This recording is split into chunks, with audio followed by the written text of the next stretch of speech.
Hola, ¿qué tal? Muy buenos días.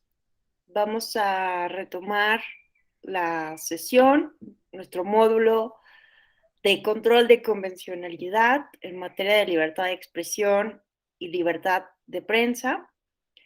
El día de ayer, ¿verdad? Estuvimos un poco reflexionando sobre qué implica la libertad de expresión para la democracia, por qué es tan importante y estábamos hablando de sus límites, ¿no? De lo complejo que es en un momento dado establecer límites a la libertad de expresión.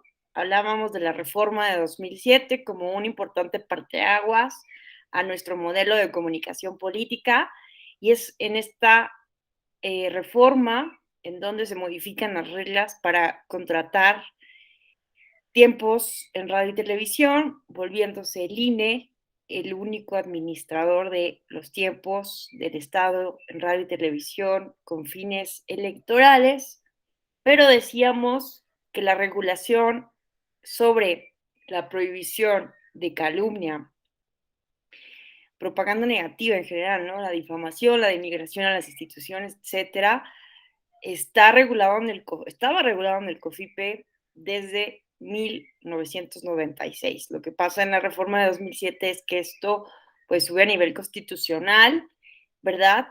Y lo que pasa también en 2007 de manera relevante es que se crea el procedimiento especial sancionador para poder efectivamente eh, pues resolver los procedimientos cuando se violen estas específicas reglas de campaña negativa. Y además se reguló la propaganda gubernamental, ¿verdad? Que se incorporó esto al 134 constitucional, ¿cierto? Y pues básicamente eso fue lo que ocurrió en 2007. En 2014 veíamos que se quita de la ley la prohibición de denigrar a las instituciones a partir de una acción de inconstitucionalidad que resuelve la Suprema Corte de Justicia de la Nación. Y pues bueno, también recordaremos que a partir de 2014 el INE deja de resolver, de sustanciar el procedimiento especial sancionador y esto pasa a ser facultad de la sala regional especializada, siendo facultad directa de la sala superior analizar la procedencia o no de las medidas cautelares en su caso. En fin, hablábamos de esto. Vamos a ver hoy ya unos casos en donde se realiza específicamente este control de convencionalidad. Veíamos también ayer, ¿no? Términos generales, cuáles son los estándares internacionales. Vemos que en términos generales, lo que dicta el derecho internacional de los derechos humanos es que la libertad de expresión, aunque no es un derecho absoluto, como el derecho a no ser torturado, el derecho a no ser esclavizado o esclavizada, que son derechos absolutos y podemos entender el por qué, la libertad de expresión sí tiene límites, pero a pesar de que tiene límites, este derecho es fundamental para la democracia y por tanto debe maximizarse, ¿verdad? Y las limitaciones que son legítimas a la libertad de expresión deben de estar claramente reguladas en la ley y deben de cumplir con el test de proporcionalidad, ¿no? Deben cumplir con una finalidad válida, debe de, tender la medida al fin deseado y no debe de haber otra medida que pueda ayudarnos a cumplir con este fin constitucional. Entonces, eh, debe pasar un estricto test de proporcionalidad cualquier prohibición. De lo contrario, pues estaríamos en contra de esta convención internacional, ¿no? Y bueno, ¿cuáles son esos límites a la libertad de expresión?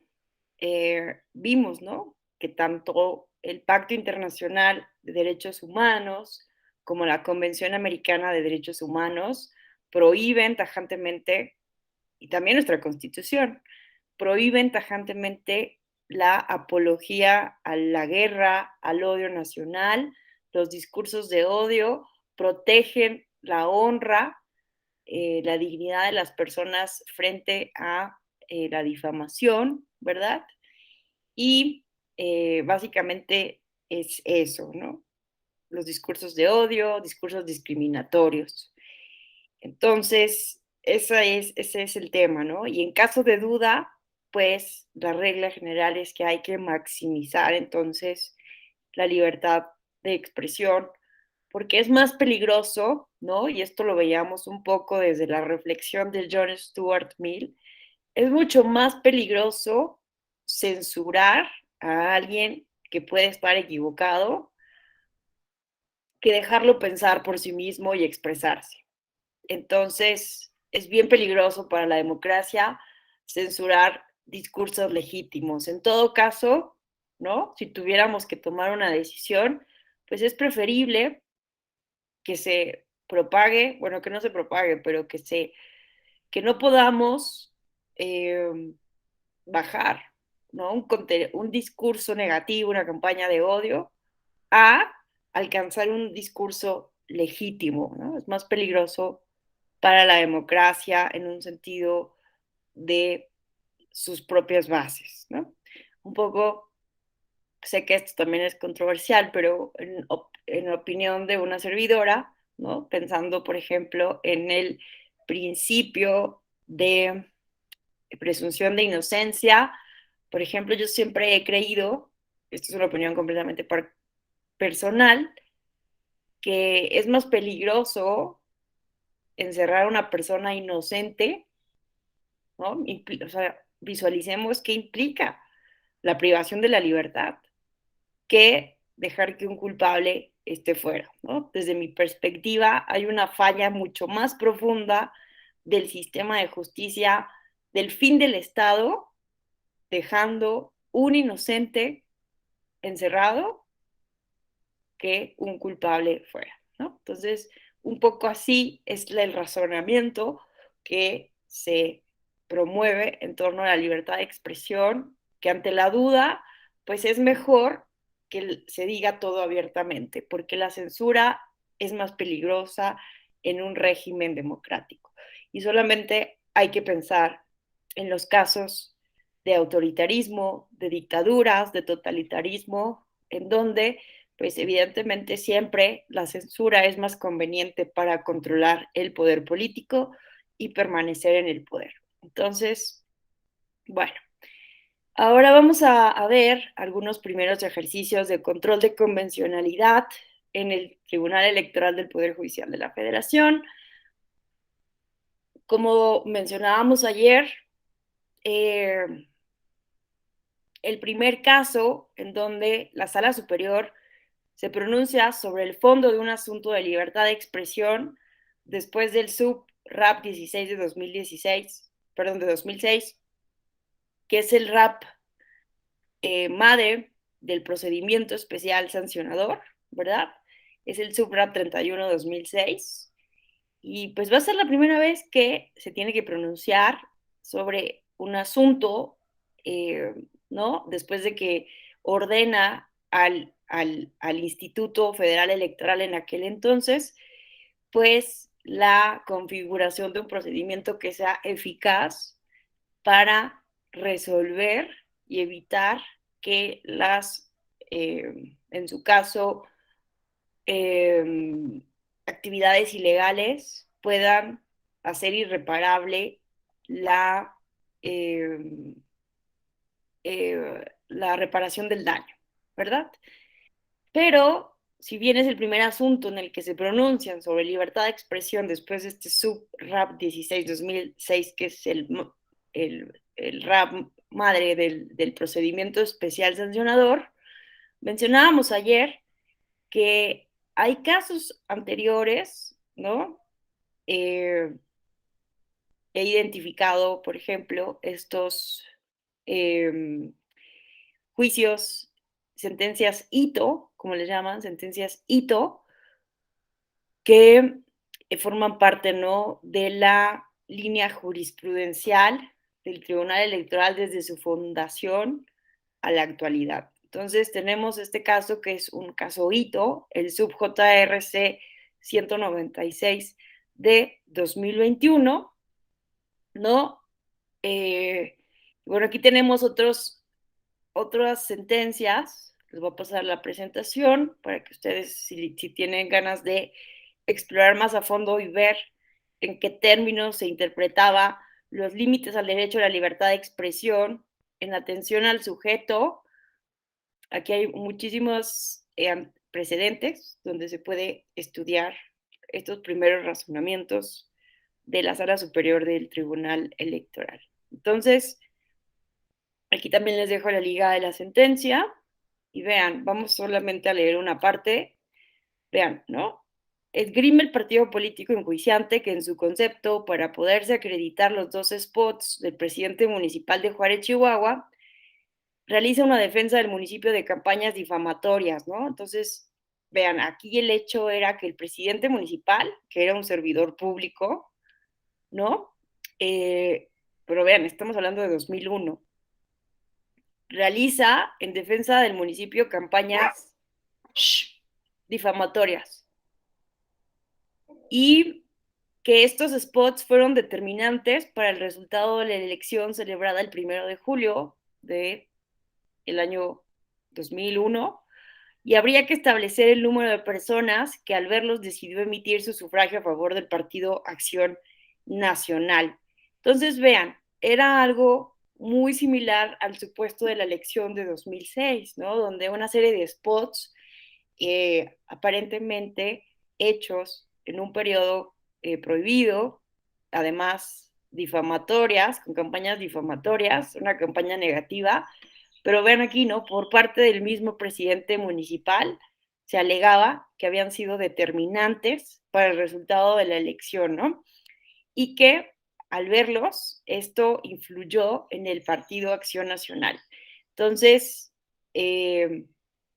aquí la dificultad, ¿no? Sigue siendo cómo establecemos que A causa B, que estos spots influyeron en el pensamiento de las personas para causar un voto específico.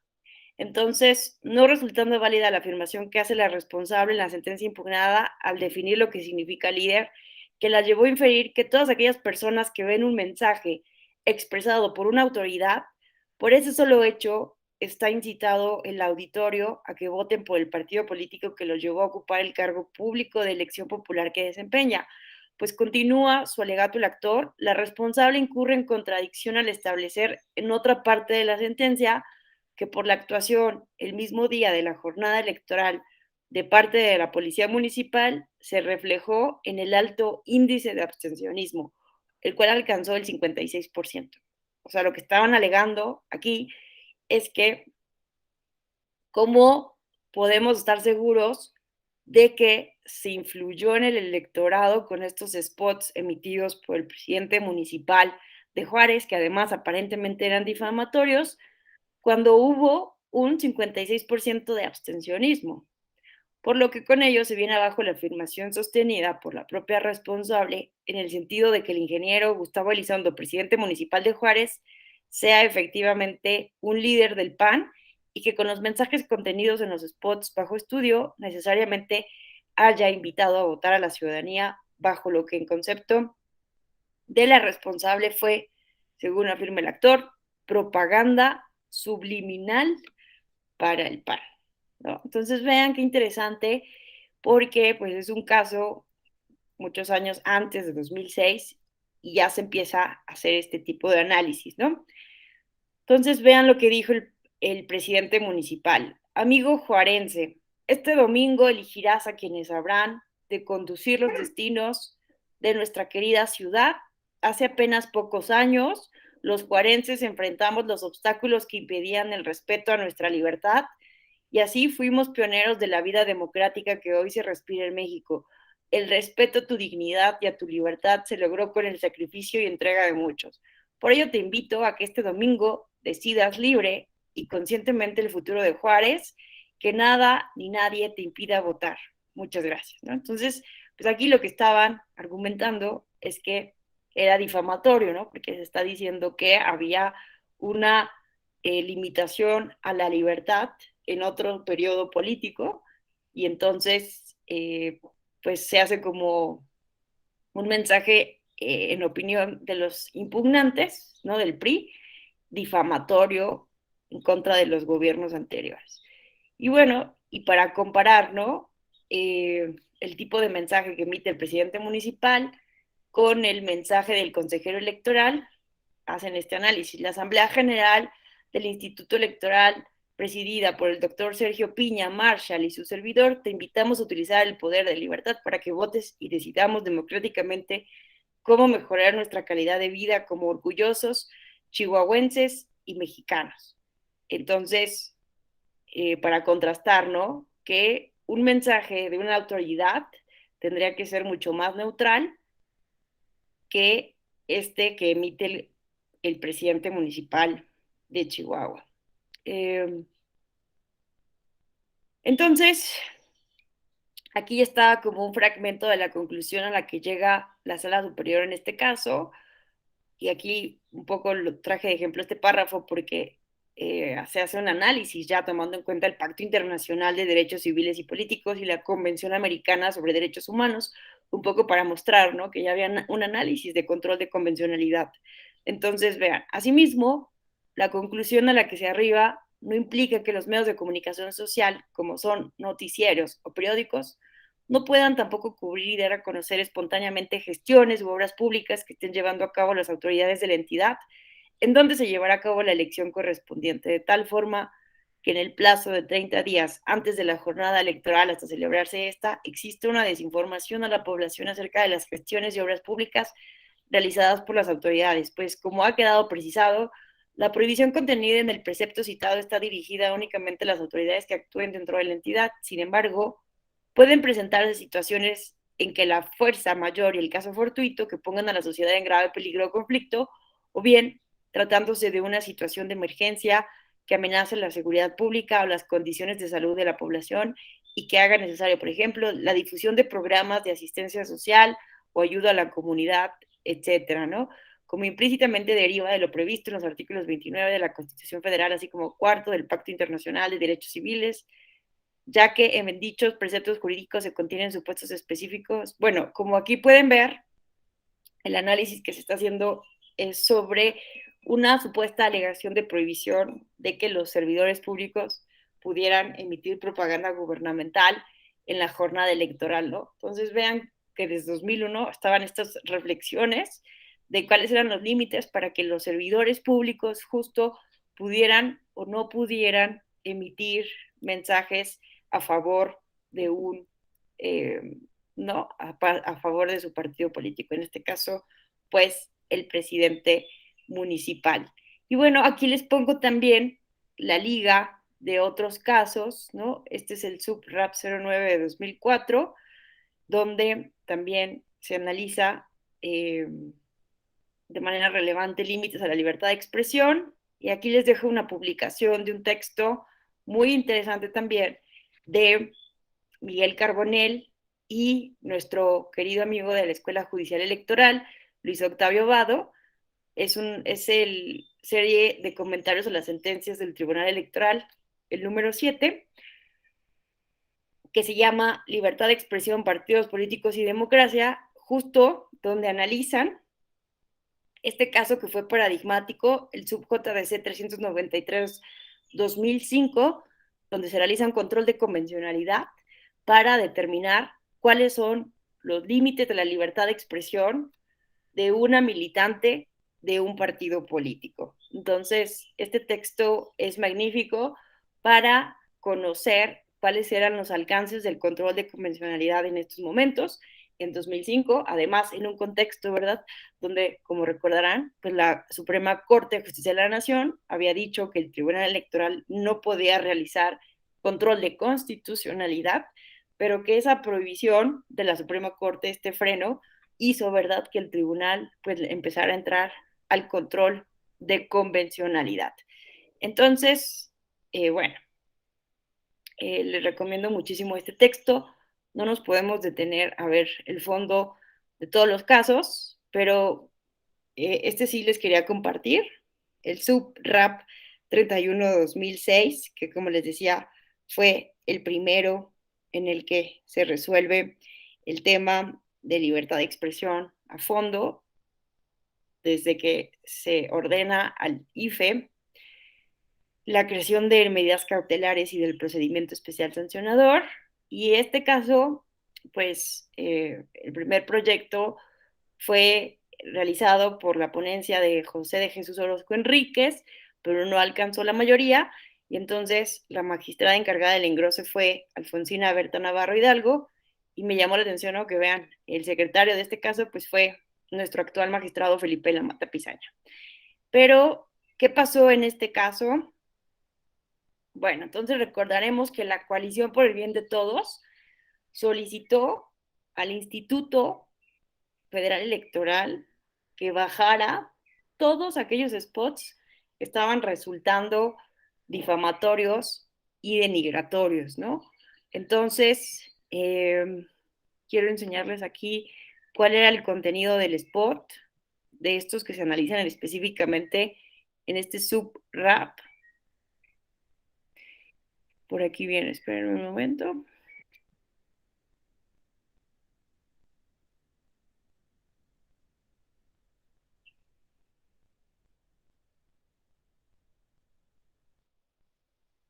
Aquí está. Entonces, no sé quién me quiere ayudar a leer el primer promocional o spot. ¿Alguien que se anime? Primer promocional o primer spot. Aparece el candidato presidente de la República de la coalición Alianza por México, Roberto Madrazo Pintado, y dice: debatir es la esencia de la democracia, y tú, Andrés Manuel, te niegas a debatir. Por eso tengo que hacerlo de esta manera. Luego aparece una pantalla en negro y se escucha una voz en off cuyas palabras se transcriben. Aprovecho para recordarles que tienen que actuar con rectitud, con honradez, que no queremos políticos corruptos. Vuelve a aparecer a cuadro Roberto Madrazo y dice: entonces, ¿por qué trabajas con Bejarano, el de las ligas, Ponce, el de Las Vegas, e Imaz, el de las bolsas? Dices una cosa y haces otra. Vamos a debatir. Vamos hablando de frente. Muchísimas gracias, qué amable. ¿Cómo ven este spot? ¿Está amparado por la libertad de expresión o si es un spot que les parece denigratorio, difamatorio? ¿Cómo ven?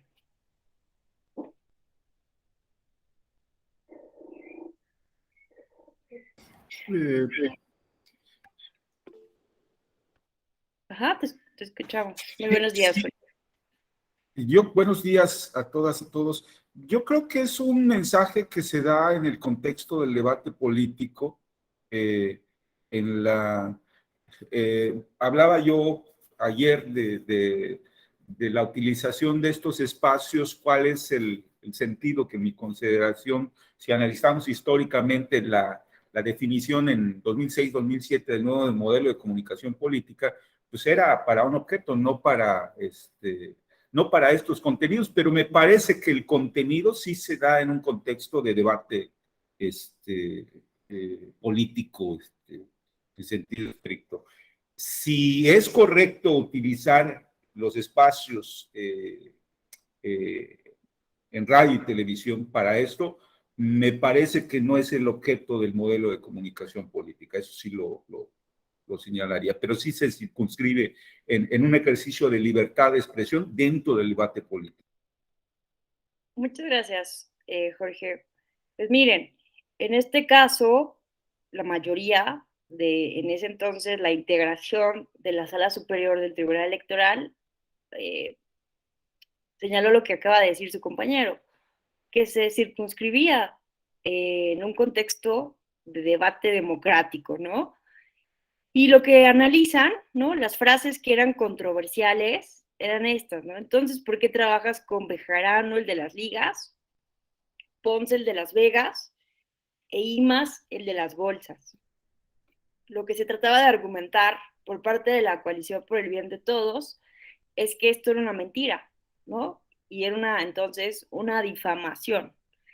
Entonces, porque se argumentaba que Andrés Manuel pues no trabajaba en ese momento como servidor público y que además pues no trabajaba en ese momento ni con Bejarano, ni con Ponce, ni con IMAS. Entonces, por eso se estaba argumentando que era una difamación. Pero en el análisis textual, gramatical, que hacen en esta sentencia los magistrados, llegan a la conclusión de que el cómo se usa aquí el trabajas, ¿no?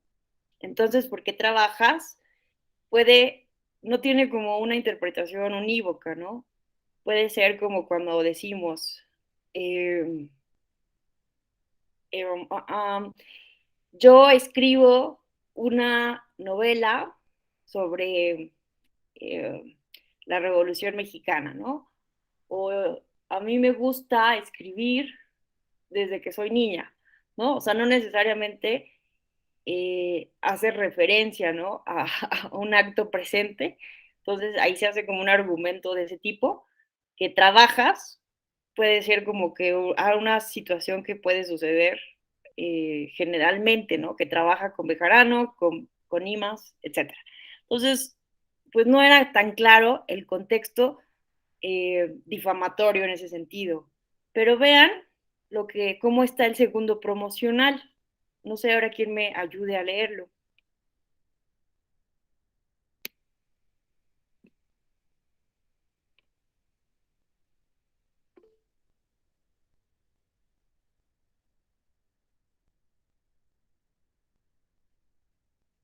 ¿Será que alguien me ayude a leerlo? Pero aquí está. ¿Quién se animó? Venga, muchas gracias. Segundo promocional o segundo spot. Se observa una pantalla oscura y se escucha una voz en off y se escribe en dicha pantalla lo siguiente.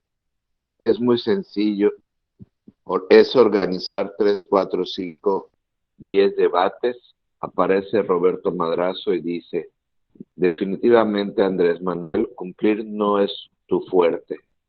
Ahora resulta que de esos 10 debates que prometiste, solo quieres tener uno, mentir. Es un hábito para ti y es tiempo que la gente lo sepa. El debate es la esencia de la democracia. Tú dices cuándo. Ponle día y hora y vamos a hablarnos de frente. Muchísimas gracias. Pues vean, ¿cómo ven este? También se puede inscribir en la libertad de expresión o encuentran alguna frase que pueda ser un poco denostativa, calumniosa, difamatoria.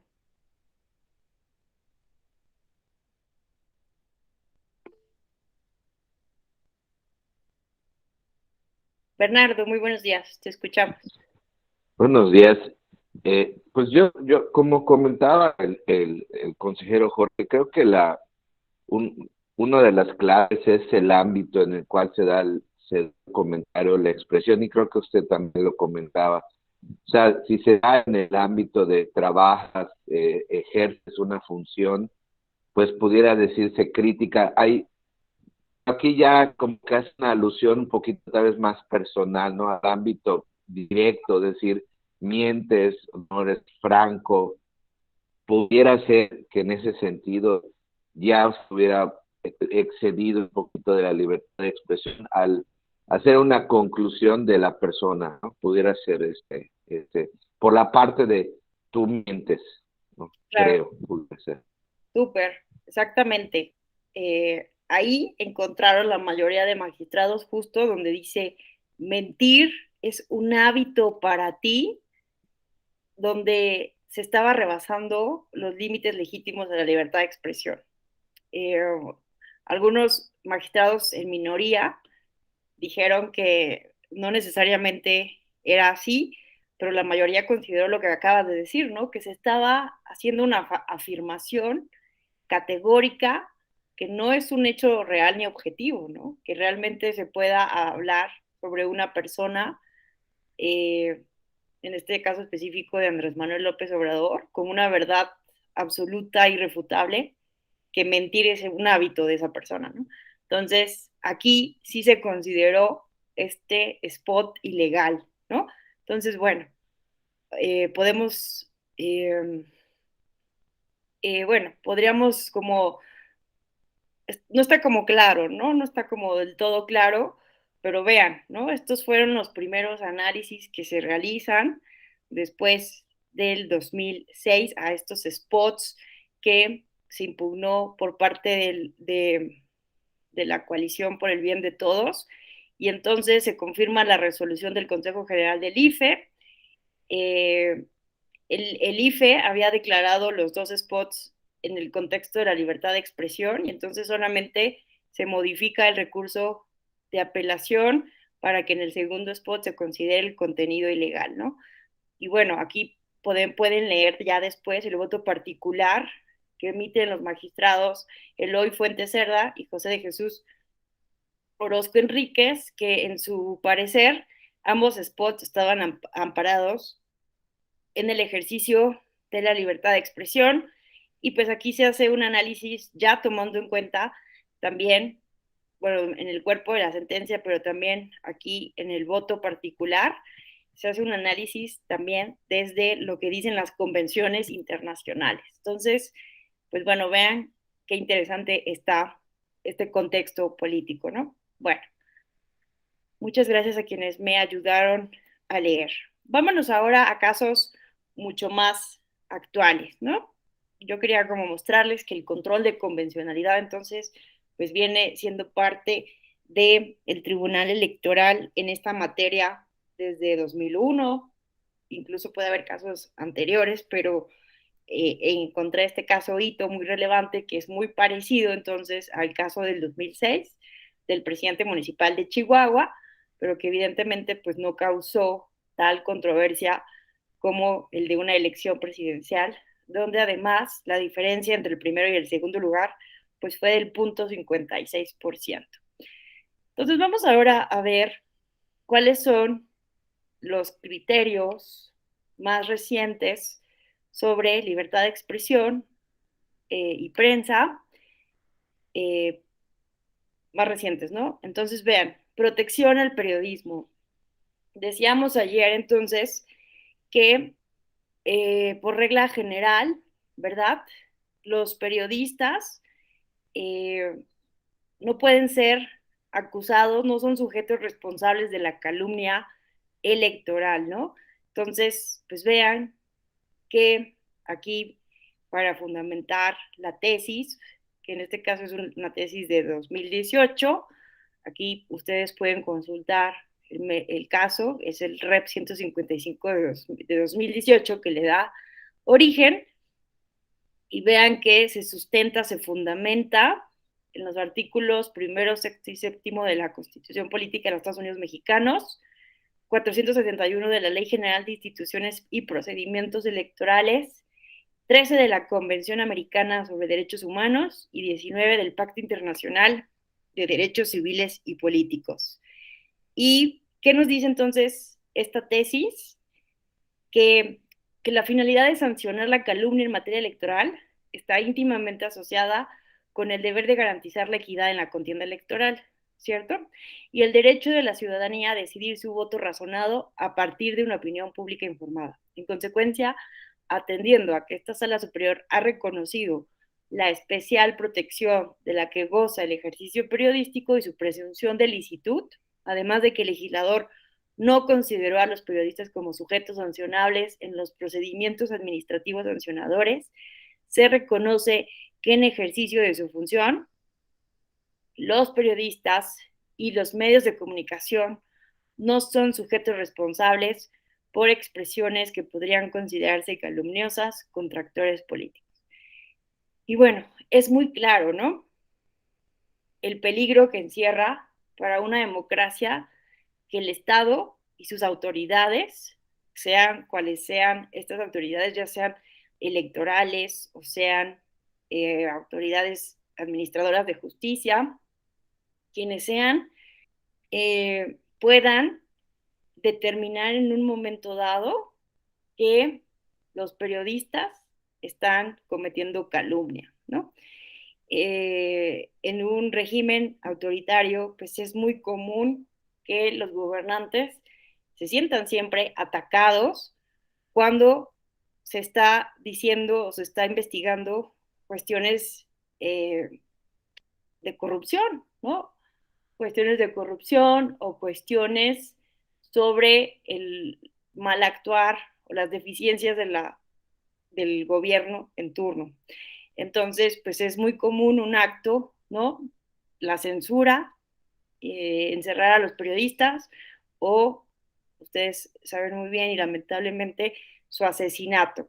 Entonces, hay una protección internacional a la labor periodística, dada la importancia que tiene para la generación de un conocimiento libre e informado para toda una sociedad democrática. Entonces, por esto, los periodistas deben de contar con un manto protector y que se parte entonces de la presunción de licitud, ¿no? Esto no quiere decir que en un momento dado los periodistas no puedan entonces cometer un delito al que puedan decir lo que quieran, porque tampoco, ¿no? Incluso ya se les ha sancionado por violencia política contra las mujeres en razón de género.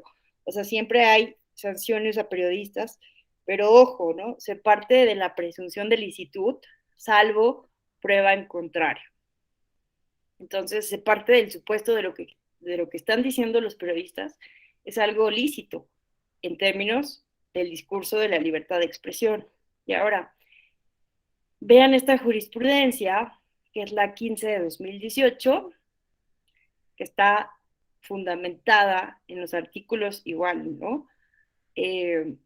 Primero, sexto y séptimo de la Constitución Política, 19 párrafos 2 y 3 del Pacto Internacional de Derechos Civiles y Políticos y 13 de la Convención Americana sobre Derechos Humanos, y se advierte que la libertad de expresión, incluida la de prensa, en principio implica la inviolabilidad de difundir opiniones, información e ideas a través de cualquier medio. Por ello, la labor periodística goza de un manto jurídico protector al construir el eje central de la circulación de ideas e información pública.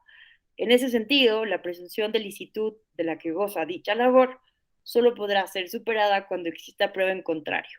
Y ante la duda, la autoridad electoral debe optar por aquella interpretación de la norma que sea más favorable a la protección de la labor periodística, ¿no? Entonces, esto es un estándar importantísimo para nuestra materia electoral, ¿no? Ante la duda, cuando no tengamos convicción plena, pues hay que preferir la norma que sea más favorable a la protección de las periodistas y los periodistas, aun cuando sean discursos o informaciones que puedan ser incómodas, críticas vehementes o pues cosas que puedan ser chocantes para la sociedad o para los representantes populares.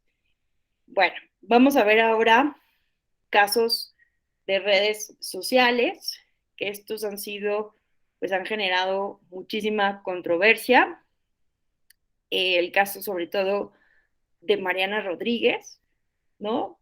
Me interesa muchísimo, sobre todo, que nos quede muy claro cuáles son entonces los estándares, la línea jurisprudencial del Tribunal Electoral del Poder Judicial de la Federación en el tema de redes sociales, pues está sobre todo anclada en este control de convencionalidad, en los estándares internacionales en materia de redes sociales.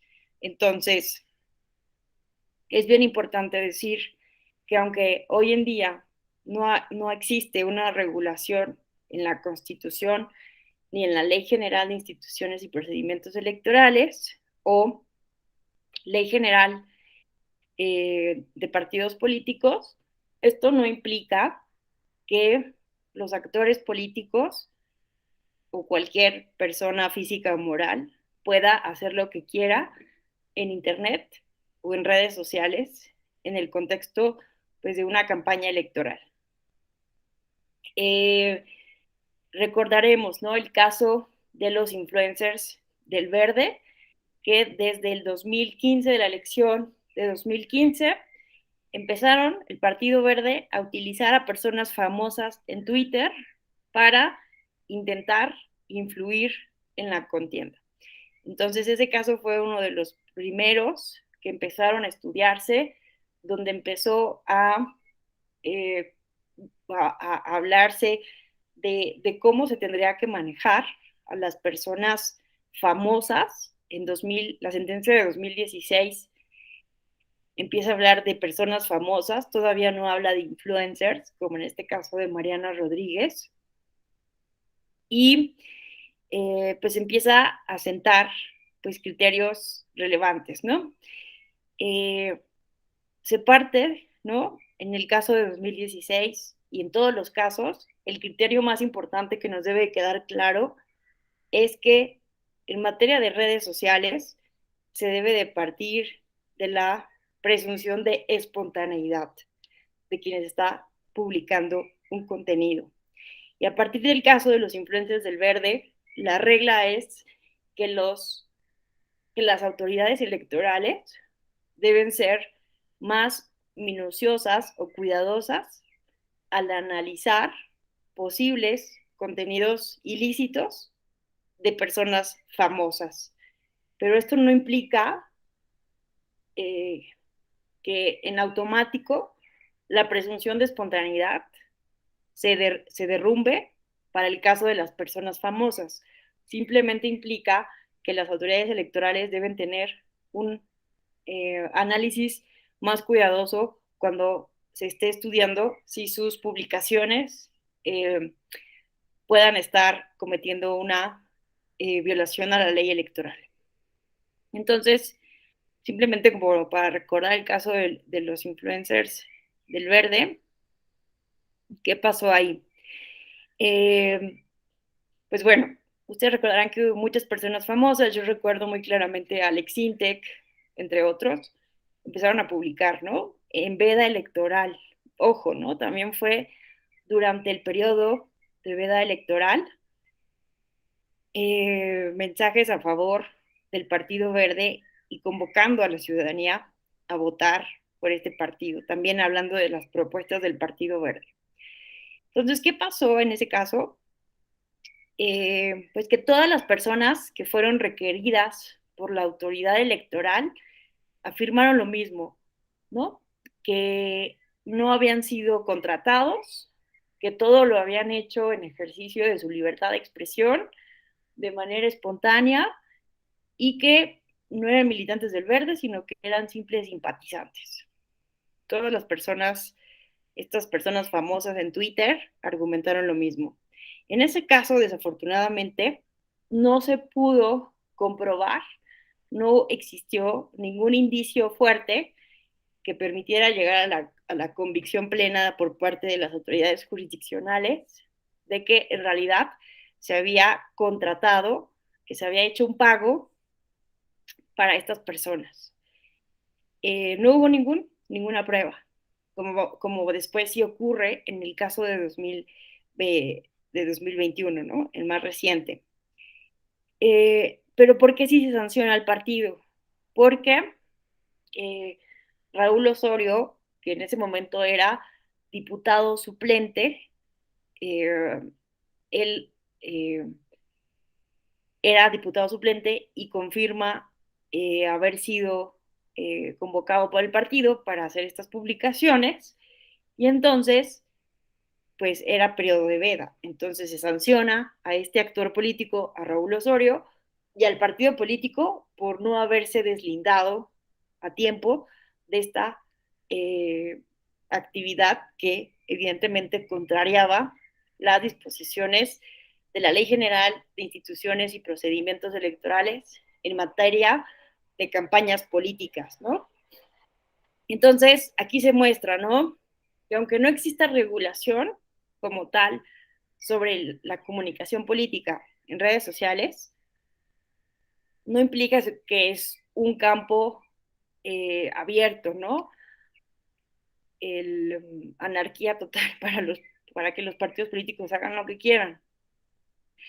Básicamente, las reglas de comunicación política aplican, ¿no? Las reglas en materia de propaganda electoral aplican también para las redes sociales. Entonces, sí pueden publicar lo que quieren en redes sociales, mientras, pues no lo hagan en periodo de veda, en periodos prohibidos, que lo hagan durante el tiempo de las campañas electorales, que no utilicen, obviamente, discursos de odio, discursos ilegítimos, discursos discriminatorios, violencia política contra las mujeres en razón de género. Y lo más importante, que si incurren en gastos, sean reportados, porque aunque no esté regulado las redes sociales, hay una obligación de fiscalizar todos los gastos, sea cual sea el medio a través del cual se realicen estos gastos.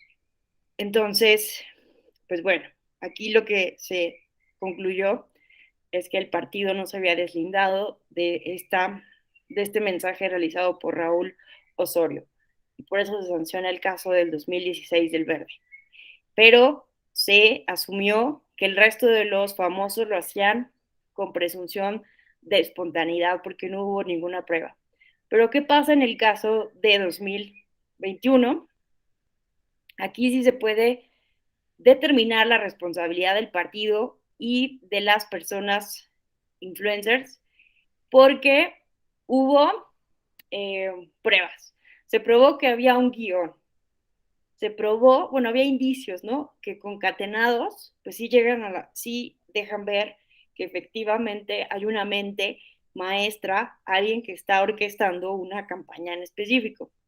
Entonces, además de que se hace más de 140 influencers que hacen estas historias en Instagram a favor del Partido Verde, lo cual aquí también mejora la argumentación de sala especializada y de sala superior, en este caso, es un hecho inédito, ¿no? Muy poco probable que en un mismo periodo de tiempo, que es el periodo de veda electoral, un grupo de personas que se dedican prácticamente a lo mismo, ¿no? Al espectáculo, la vida del espectáculo, es muy inusual, ¿no? Muy poco probable que de la nada, como en generación espontánea, un grupo de personas decidan en un momento dado hablar a favor de un mismo partido político cuando ninguna de esas personas eran militantes de este partido.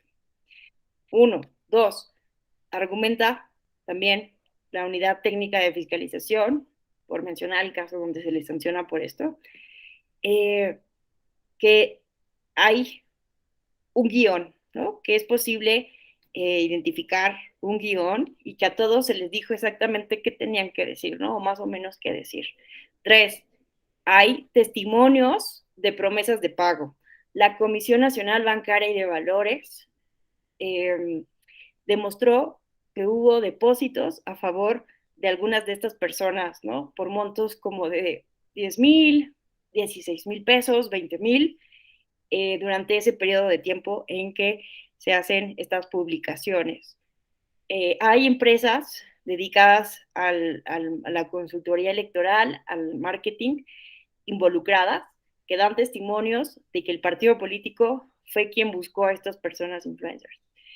En fin, ¿no? Lo importante aquí es que sí se puede comprobar con promesas de pago, con testimonios de que hubo pagos y con la información de la Comisión Nacional Bancaria y de Valores, que efectivamente se incurrió en una violación a la ley electoral, ¿no? Se contrató a personas para que hablaran durante el periodo de veda, ¿no? Y que además, pues esto no se reportó en el informe de gastos del partido político.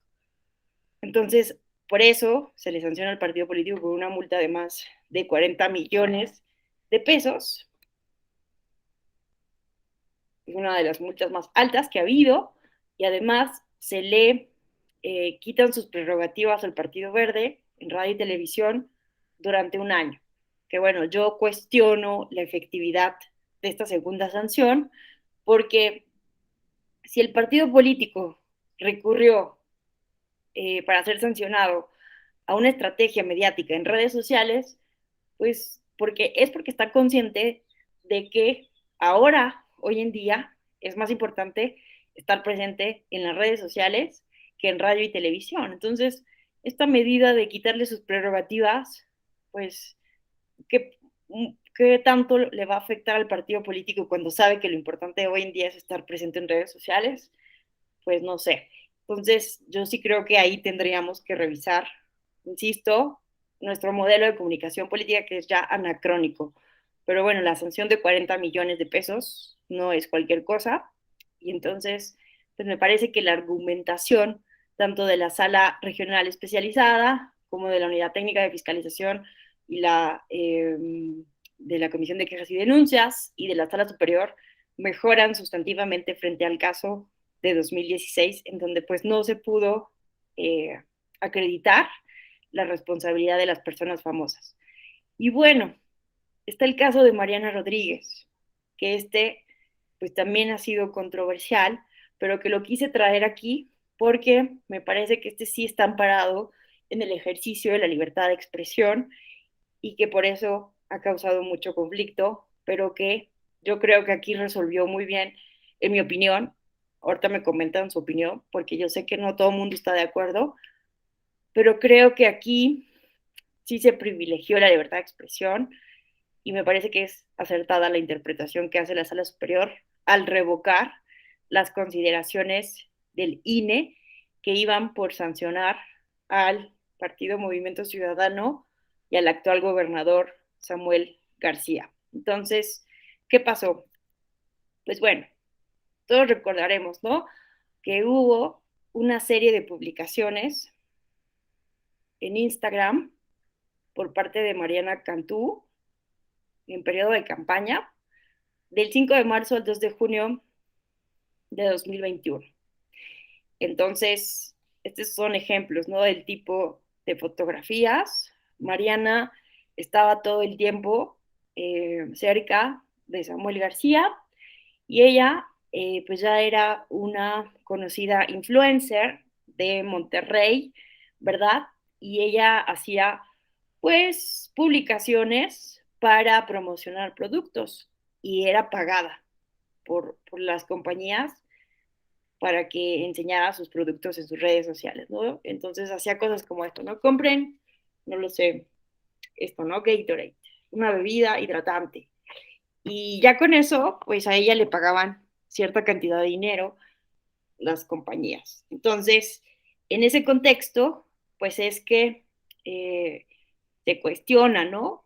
Y el INE empieza a hacer este monitoreo de sus redes sociales porque se asume entonces que Mariana Rodríguez, que es una influencer y que está acostumbrada a vivir anunciando productos, pues efectivamente podía estar incurriendo en una prohibición en materia electoral. ¿Qué se argumentaba? Estos son los ejes de argumentación del Instituto Nacional Electoral, que era propaganda ilegal, ¿no? Había un registro, se registró una marca con el nombre Mariana Rodríguez. Mariana Rodríguez es influencer, ¿no? Era influencer. Además, era una persona física con actividad empresarial.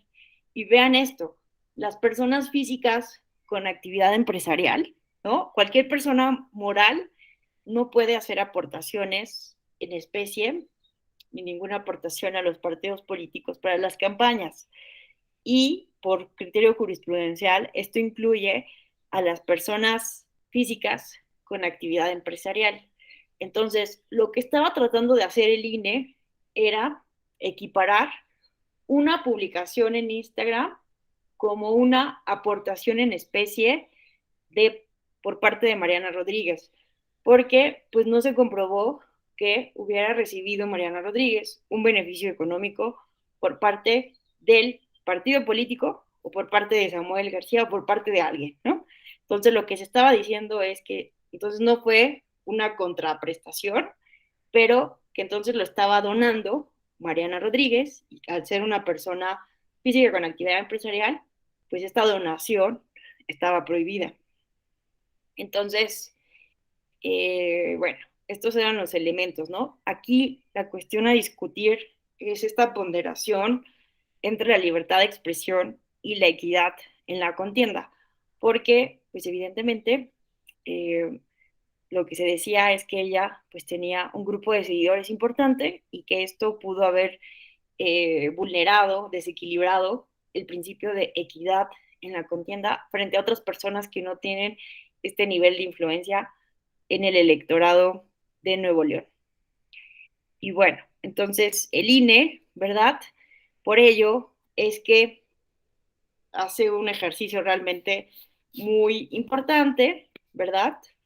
Eh, monitorea las redes sociales, cuenta todas las publicaciones, saca un valor promedio de cada publicación a partir del estado bancario de Mariana Rodríguez, en donde se le han pagado por otras publicaciones y llega como un promedio de lo que cuesta cada una publicación de Mariana Rodríguez, y esto se suma al tope de gastos, bueno, a los gastos de campaña de Samuel García.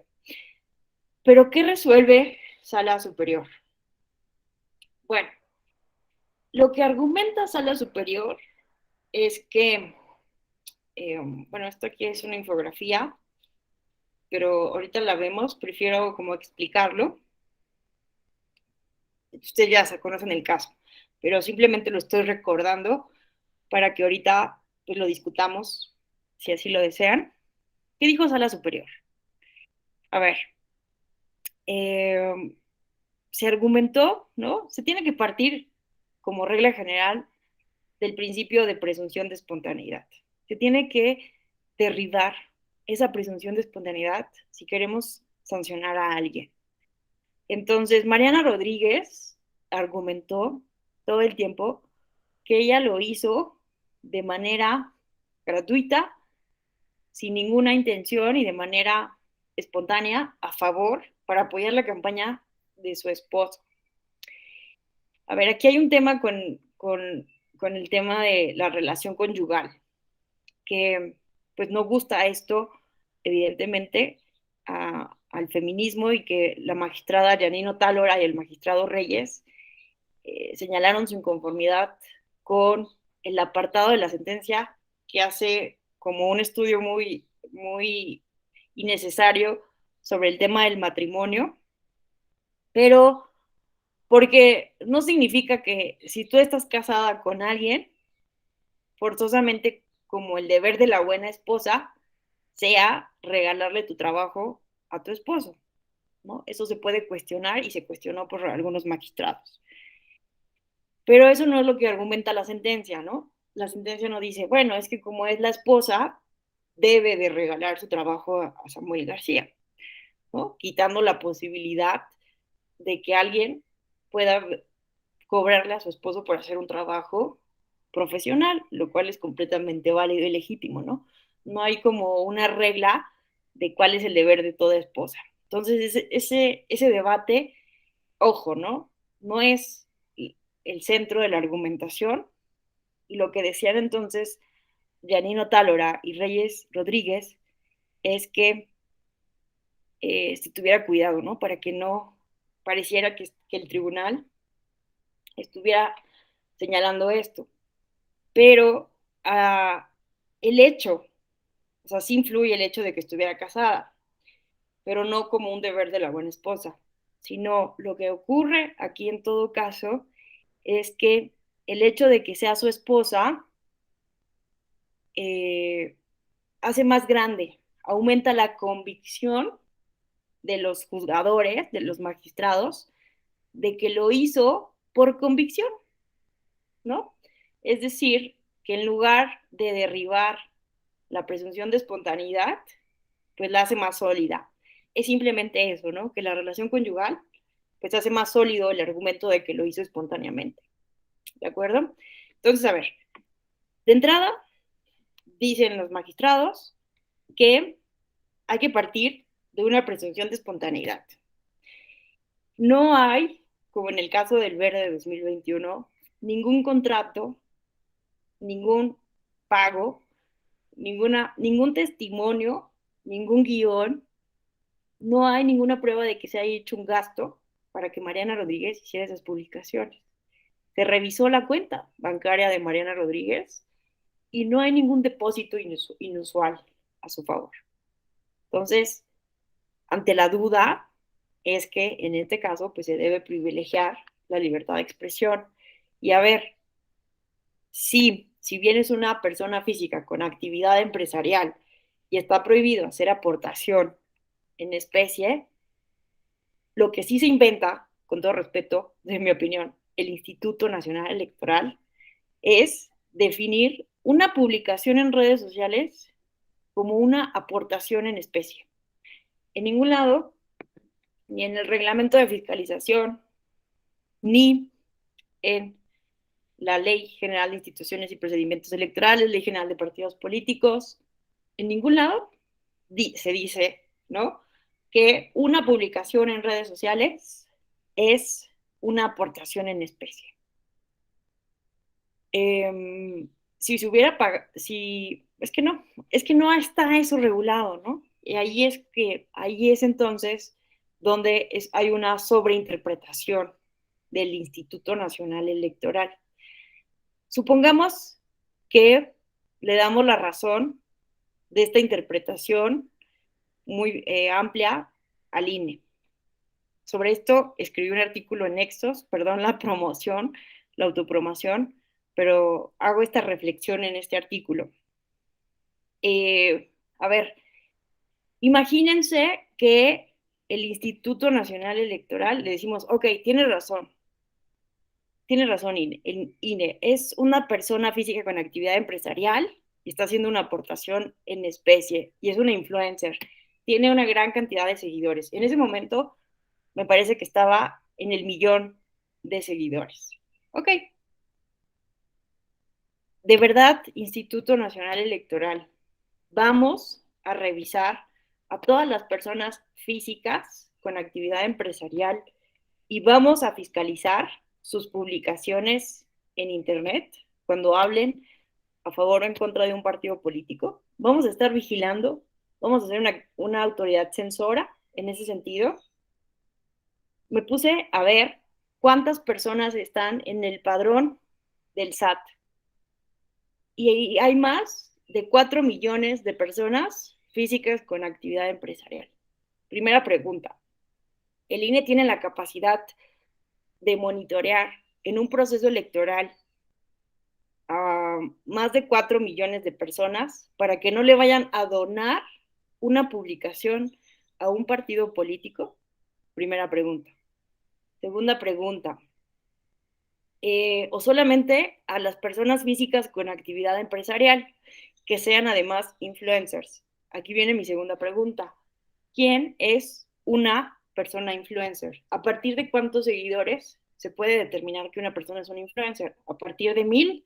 ¿A partir de 10,000? ¿A partir de 100,000? ¿A partir de 1,000,000? ¿A partir de 100 millones? Está bien complejo determinar esto, porque incluso una persona, piensen, por ejemplo, en elecciones que están bien cerradas, como en el caso de Iliatenco Guerrero, donde la diferencia entre el primero y el segundo lugar es de 56 votos. Si hay una diferencia de 56 votos y hay una persona en la comunidad que tiene 5,000 seguidores, pues esa persona, aunque sean 5,000 seguidores y sean muy pocos para alguien como Mariana Rodríguez, pues esa persona puede influir para modificar la balanza de esas 56 personas que pueden en un momento dado cambiar su inclinación en una elección muy competitiva. Además, es bien compleja la temática de los influencers en las redes sociales, ¿no? Una persona, incluso puede ser un bot, que hace una publicación, aunque tenga un seguidor, se puede volver viral y tener millones de retweets o likes. Y un solo retweet y una publicación simplemente con esa cantidad, pues también puede influir en un momento dado en una contienda electoral, aunque solo tenga un seguidor, ¿no?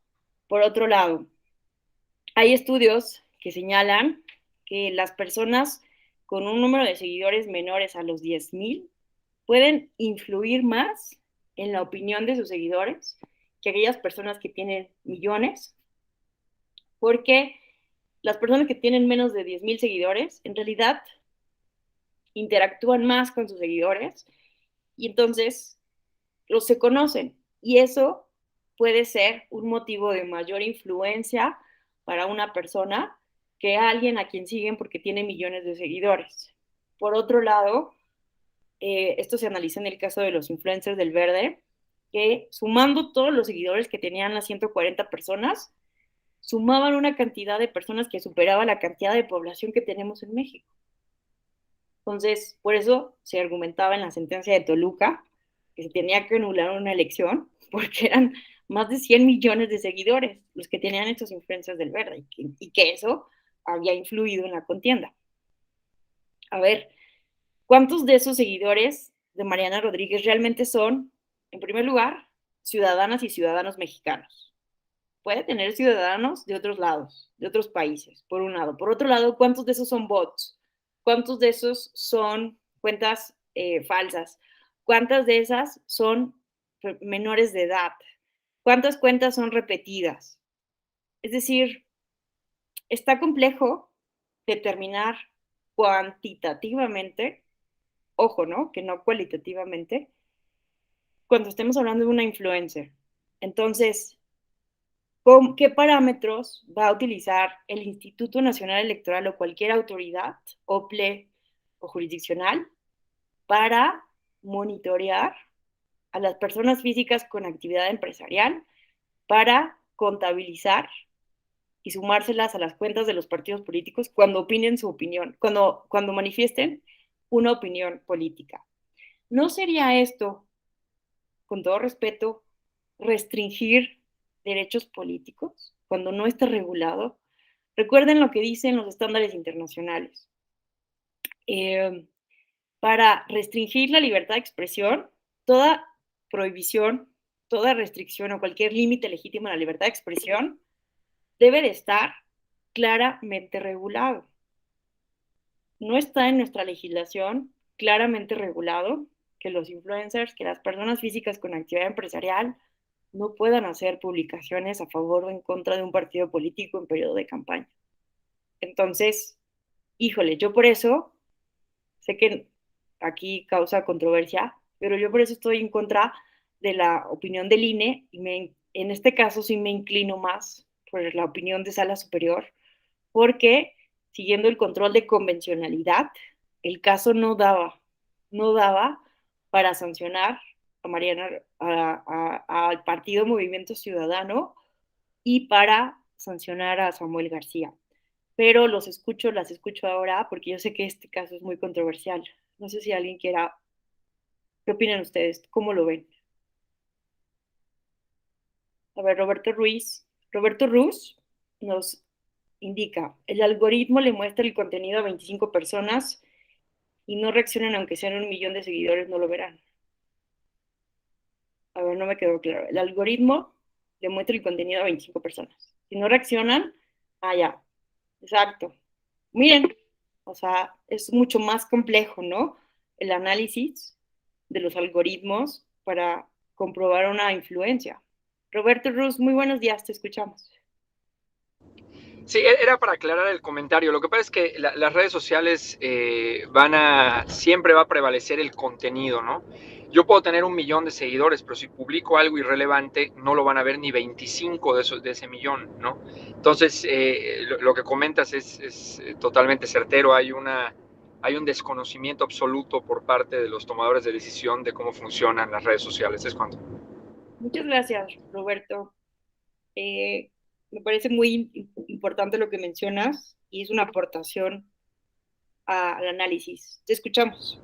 Sí, quería decir una última cosa, que si una persona, como lo vemos todos los días en redes sociales, si una persona desconocida sube contenido de alto valor, puede tener 5 seguidores, el contenido se hace viral porque tiene alto valor, porque lo primero que va a hacer TikTok, Instagram, Facebook es lanzarle ese contenido a las 5 personas que le siguen.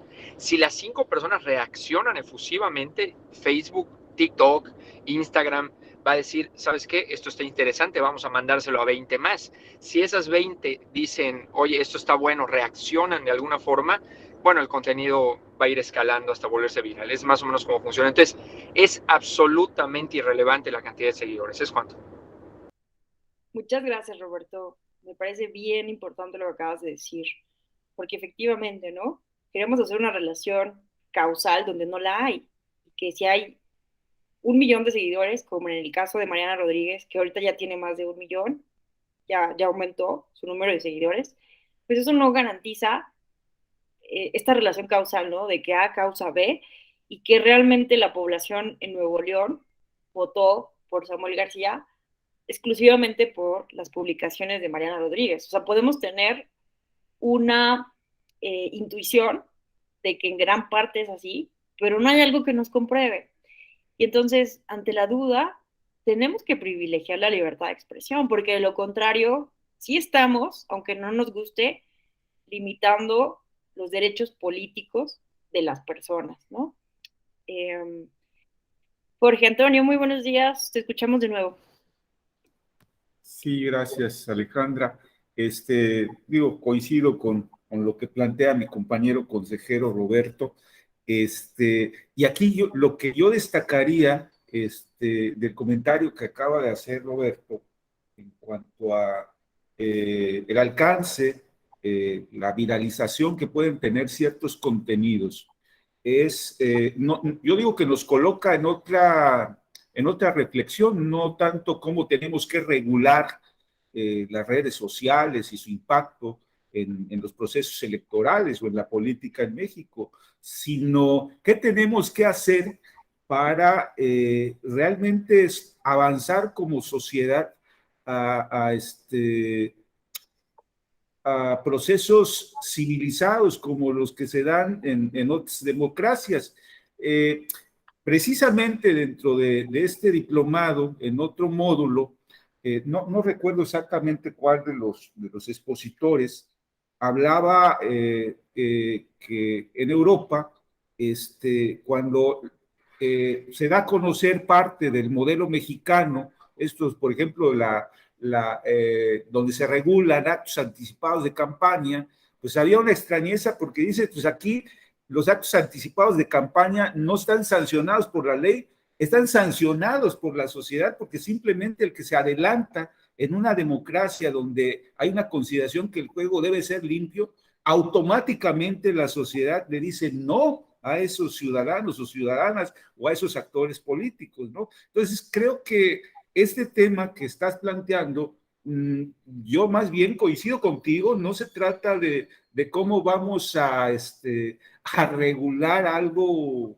complejo como el manejo de las redes sociales y su impacto en procesos electorales, procesos políticos o en cualquier proceso, sino que tenemos que repensar cómo elevar el nivel de nuestra democracia y sobre todo la calidad de la democracia, y no equivocadamente, y aquí yo le doy la razón a mi compañero Roberto, que es alguien que ha insistido mucho, cómo desregular algo que la verdad no tendría que ser tan complejo. Digo, si podemos definir con una sola palabra, en plural, el sistema electoral mexicano, sería la palabra candados. Así de simple. Coincido, coincido completamente, ¿no? Tenemos un sistema sobreregulado y a pesar de esta sobreregulación, no cumplimos los objetivos de esas reformas legales que hemos implementado para vigilar, ¿no? Esos candados que menciona Jorge, pues no han servido para cumplir los fines y seguimos viendo las mismas prácticas de los partidos políticos. Entonces vemos que hay algo en la ecuación que no estamos tomando en cuenta, ¿no? Y en este caso, pues es la cultura cívica, la ética de los partidos políticos. Pues a mí me parece bien importante eso, que sea el voto de la ciudadanía quien en un momento dado premie o castigue a los partidos políticos que se están portando mal, porque tenemos autoridades electorales rebasadas, ¿no? Yo la verdad es que nunca he visto autoridades que no sean profesionales. Mis respetos a ustedes que son consejeros que son consejeras, autoridades electorales, ustedes saben mejor que nadie lo desgastante que puede ser esta vocación de servicio de la función electoral. Está conformada por especialistas, profesionales que no duermen día y noche con tal de sacar avante una elección. Entonces, tenemos autoridades electorales súper profesionales que están cumpliendo todas esas sobreregulación electoral, pero no tendría que ser así, ¿no? El árbitro electoral tendría que ser mínimo, pero si tuviéramos jugadores que se portaran bien y que siguieran las reglas del juego, pero desafortunadamente aún no estamos en ese escenario. Entonces, yo coincido, por eso insisto en que hay que replantear nuestro modelo de comunicación política, porque seguimos con esta inercia, ¿no? De querer vigilar, de querer monitorear. Y vean, la experiencia internacional actualmente, las buenas prácticas internacionales, no significa, ¿no? Que porque lo haga Europa, o lo haga Canadá, o lo haga quien sea, es mejor, ¿no? Hay que tener cuidado. Pero sí son buenas prácticas que hay que observar. Hay un documento muy interesante que les recomiendo leer, un cuaderno de trabajo de la UNESCO, en donde un especialista en comunicación en Internet y que se dedica a asesorar a los gobiernos para tratar temas tan complejos como la pornografía infantil, hace una publicación sobre elecciones y redes sociales. Entonces, imagínense la preocupación internacional después del caso Brexit, ¿no? Del caso de Brasil, de los plebiscitos de paz en Colombia, donde la desinformación en redes sociales parecía estar ganando la batalla y que esto estaba alentando esta ola populista. Entonces, en esta publicación se resumen los esfuerzos internacionales para ver qué se hace con el tema de las redes sociales. Y ojo, como dice Jorge, la recomendación de los expertos y expertas no es por regular el monstruo de Internet, porque es un monstruo. No vamos a poder, por más que el INE sea una extraordinaria institución y que haga siempre un extraordinario trabajo, no existe una capacidad humana para vigilar la cantidad de publicaciones que por minuto se hacen en todo el mundo, bueno, en México, en Facebook, que es la principal red social de nuestro país. No hay capacidad humana para controlar YouTube, ¿no? WhatsApp. Es una cosa monstruosa. Entonces, lo que recomienda la UNESCO y otros organismos internacionales es, además de las medidas positivas de las que hablábamos ayer de la alfabetización digital, vean, lo más importante es trabajar en conjunto con las compañías de redes sociales por objetivos muy específicos. Y si vamos a regular, lo que se tiene que regular es para hacer responsables a Facebook, a Twitter, a Instagram, a WhatsApp, para que cuiden a sus usuarios. Esa es la recomendación internacional. Que las autoridades mexicanas hagan responsables a Facebook, a Google, a YouTube, a los intermediarios, por no bajar contenidos de manera diligente cuando estos vayan en contra de los límites de la libertad de expresión. Y, por ejemplo, en casos como el de Mariana Rodríguez, lo que está haciendo Canadá, lo que está haciendo Alemania y lo que están haciendo otros países y lo que recomiendan estos expertos es completa transparencia. Que si una persona está siendo pagada por un partido político o se pone un spot en Facebook o en YouTube, te pongan, ¿cómo se llama esto? Como un mensajito que diga quiénes son los creadores de la campaña y si ese dinero, y si esa publicación está siendo pagada. Un poco como ya funciona, ¿no? En las redes sociales, que cuando nos envían una publicación que fue pagada por alguien, se nos indica ahí, ¿no? Con un mensajito. Este tweet es promocional.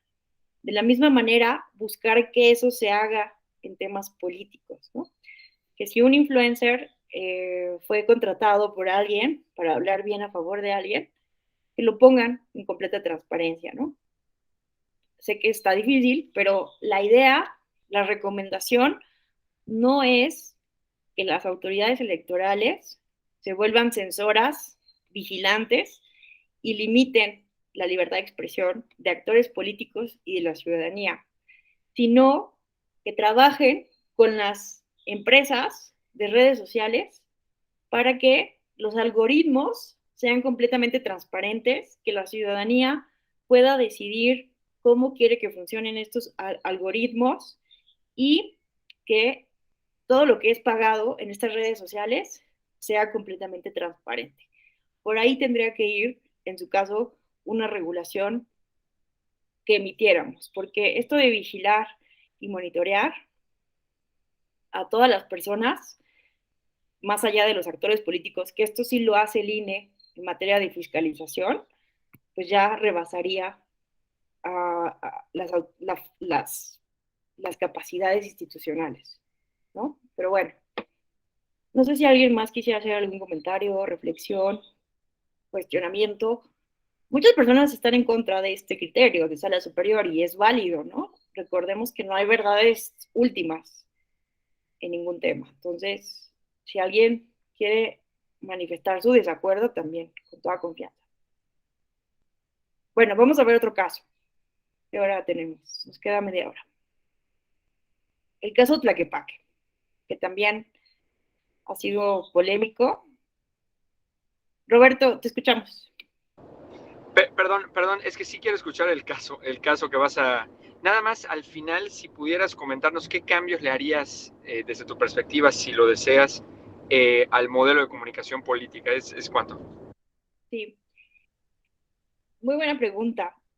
Yo sí me quitaría ya esta prohibición de contratar tiempos en radio y televisión para personas físicas y morales, porque viendo las estadísticas del INEGI, quitando o sea, observando las estadísticas de la Asociación de Internet MX, vemos que las mexicanas y los mexicanos con acceso a Internet cada vez pasan menos tiempo en la televisión frente a las más de 8 horas que pasan en Internet y en redes sociales.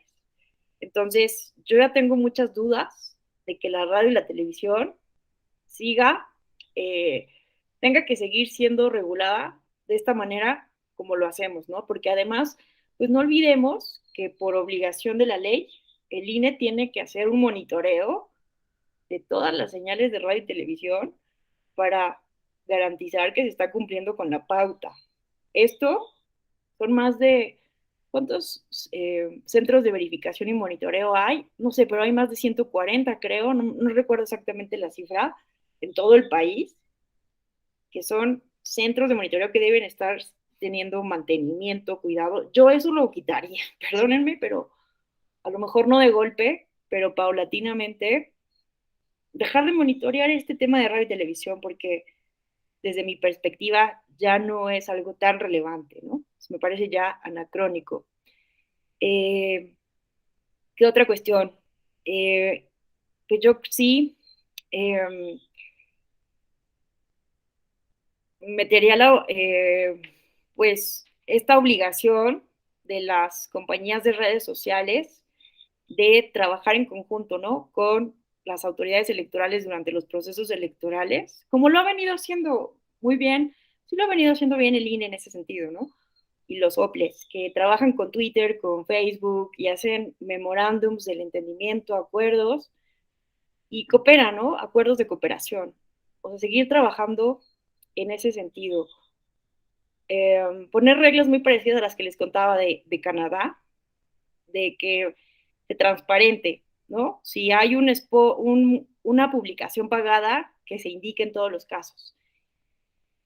Y poner, no sé, la verdad es que esas son algunas cosas que se me ocurren ahora, pero no lo he pensado a fondo, pero yo creo que por ahí iría, ¿no? De desregularizar Quitaría el tema de la calumnia también, la verdad, porque el procedimiento especial sancionador no es garantía de inhibir la conducta de los partidos políticos. Entonces, creo que solo dejaría, eh, obviamente, el procedimiento especial sancionador para proteger los discursos discriminatorios, ¿no? Pero el tema de la calumnia, no sé, ya me cuesta trabajo seguir entendiendo su sentido en un discurso, en un debate vigoroso.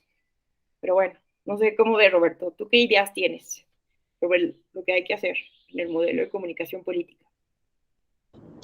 Es que yo, la verdad, una disculpa, es que hablas mucho de televisión y radio, pero yo no entiendo muy bien qué son esas cosas. No, no es cierto, no es cierto.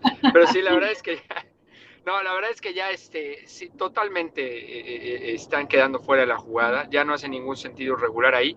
Yo creo que toda la fuerza del modelo de comunicación debe estar en el análisis de cómo combatir a la desinformación. Eso sí está súper complicado. Y la verdad es que un día me levanto pensando si hay que penalizar, por ejemplo, la desinformación como en Francia, y otro día me levanto pensando si eso nada más nos llevaría a un entorno de más, o sea, de coartar la libertad de expresión. Es sumamente complicado, pero ahí está el reto, desde mi punto de vista. Sí, coincido contigo completamente, ¿no? La manipulación, la desinformación, las fake news. Y hace poco también sí les platiqué ayer, creo, ¿no? Que la Corte Constitucional de Ontario declaró inconstitucional una ley que en Canadá multaba a las personas que difundían información falsa, ¿no? A mí me parecería que sí es bien peligroso, ¿no? Penalizar las fake news o criminalizarlas o volverlas una infracción en materia electoral. Entonces, también coincido, creo que por ahí no va.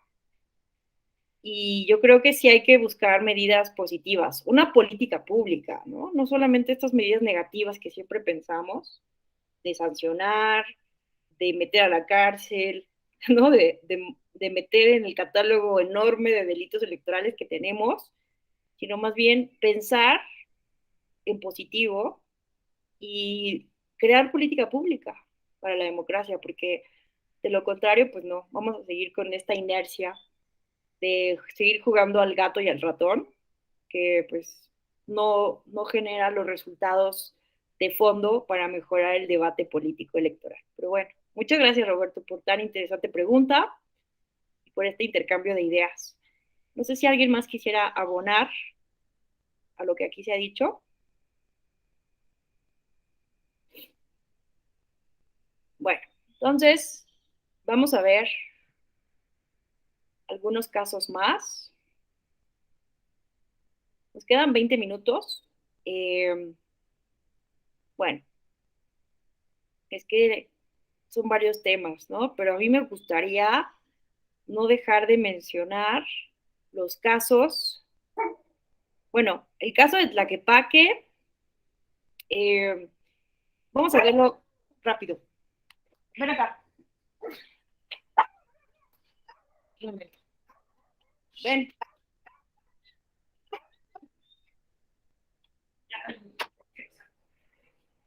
A ver, el caso de Tlaquepaque, todos y todas recordaremos, ¿no? Un cardenal Juan Sandoval, eh, publicó un video en donde, cerca de la jornada electoral, invitaba a la ciudadanía de Tlaquepaque a no votar. Nunca habla explícitamente de Morena, pero invita a que la ciudadanía no vote por los malosos, ¿no? Pues, hace expresiones como estas. No nos dejemos impactar por las encuestas. Ellos no deciden la votación, la deciden nuestros votos. Por eso la importancia de ir todos a votar. Antes aquí estaba el video, pero supongo que ya no está disponible porque pues era un contenido ilegal. En otras clases sí lo alcanzábamos a ver, pero aquí ya, aquí está. Mire, pues vamos a verlo rápido. No todo, pero una parte. Mis estimados amigos, el tema es obligado. Estoy grabando este mensaje semanal el lunes 31 de mayo, a pocos días de las elecciones, estas del 6 de junio. Y claro, este mensaje es una reflexión o una insistencia entre ustedes para proceder debidamente. En estas elecciones van en juego muchas cosas, muchas cosas. Si ganan los que están en el poder, se viene la dictadura, o sea, se pierde la libertad, porque se trata de un sistema comunista, socialista, que esclaviza. Basta mirar los pueblos que han caído en él. Está también en juego la economía, ya de por sí muy dañada, pero sí. Bueno, no vamos a ver todo el video porque evidentemente dura 7 minutos y pues no nos va a dar tiempo de ver los del PES, que me interesa mucho que también podamos mencionarlos. Pero, a ver, ¿qué resolvió aquí Sala Superior? Vean, esta es la página del Cardenal en Facebook donde la publica este video y tenía 29,000 seguidores, ¿no? Aunque ya vimos que el número de seguidores muchas veces puede llegar a ser no tan relevante. Pero vean, ¿qué resolvió la Sala Superior? A ver, se anula la elección por lo siguiente. El mensaje emitido por el ministro de Culto Religioso vulnera el principio histórico de separación Iglesia-Estado. El mensaje del ministro de Culto se difundió durante la veda electoral y jornada electoral. La irregularidad acreditada es determinante para la elección del ayuntamiento. Y vean, a mí me parece pues muy interesante el análisis que hace Sala Superior, ¿no? En 2020, en Jalisco, 89.2% de la población era católica. Muy poquitas personas son protestantes, cristianas, evangélicas. Y en tercer lugar, ¿no? Personas sin religión. Solo 4.6 personas se declaran no tener religión. Es decir, que en Jalisco sí son muy religiosas las personas, ¿no? Muy católicas. En 2010, los municipios con mayor cantidad de personas de religión católica eran Guadalajara, Zapopan, San Pedro Tlaquepaque, seguidos de Tonalá y Tlacomulco de Zúñiga. Entonces, pues vemos que hay aquí un indicio de que pues, la población sí puede ser influenciada por un ministro de culto, ¿no? Estos 5 municipios reunían el 56.8% de la población católica del estado. Y vean el elemento de la determinancia, que si bien no es estrictamente cuantitativa ya en todos los casos desde hace muchos años, para el análisis de las nulidades electorales, vean que quedó acreditado que las violaciones referidas eran determinantes porque Movimiento Ciudadano obtuvo el primer lugar con un total de 60,996 votos, mientras que Morena con 58,467, lo que da una diferencia del 1.29%. Entonces, por esa razón, porque, a ver, de entrada, es una violación al principio de separación Iglesia-Estado. Hay una prohibición constitucional muy clara para que los ministros de culto opinen sobre temas electorales y más hagan propaganda en contra de un partido político, ¿no? Es una prohibición claramente definida en la Constitución. El municipio donde se anula la elección, bueno, donde está esta controversia, es altamente católica y la diferencia es del 1.29%. Entonces, se anula la elección, ¿no? A ver, yo estoy de acuerdo, bueno, perdón, siempre quiero dar mi opinión, pero ustedes también denme su opinión, ¿eh? Recuerden que aquí no hay pues, consideraciones políticamente correctas. Pero vean, a ver,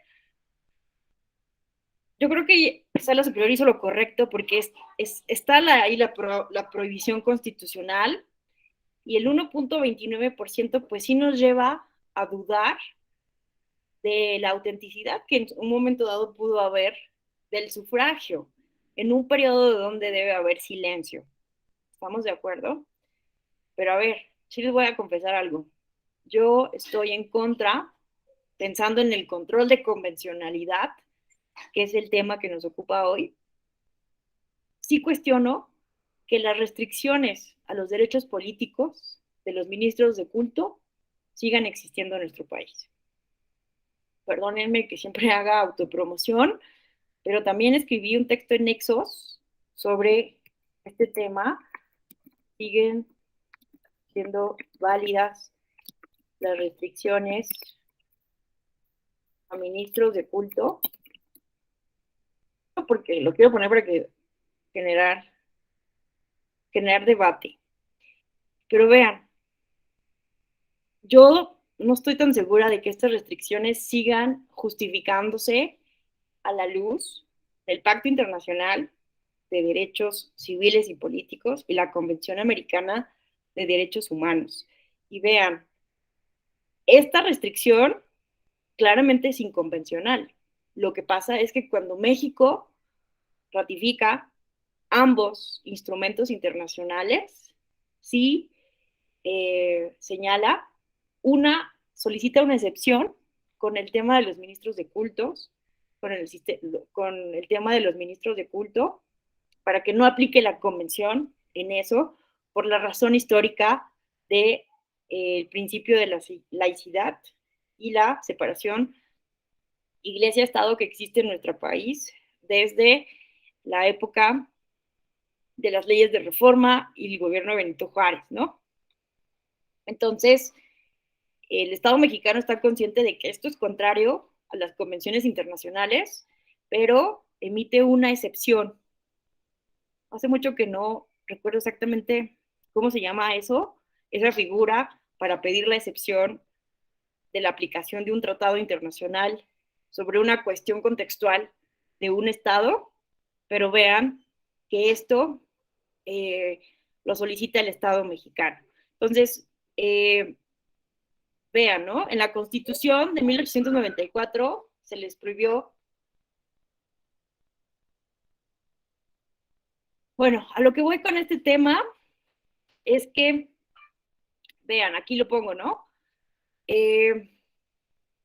Bueno, aquí analizo un caso muy específico donde justo Daniel Sepúlveda había resultado electo senador suplente de mayoría relativa por Nayarit y impugnó la determinación de la Sala Regional Guadalajara de revocar su constancia de mayoría al no cumplir con un requisito de elegibilidad. El ciudadano no había renunciado a su ministerio con la anticipación debida.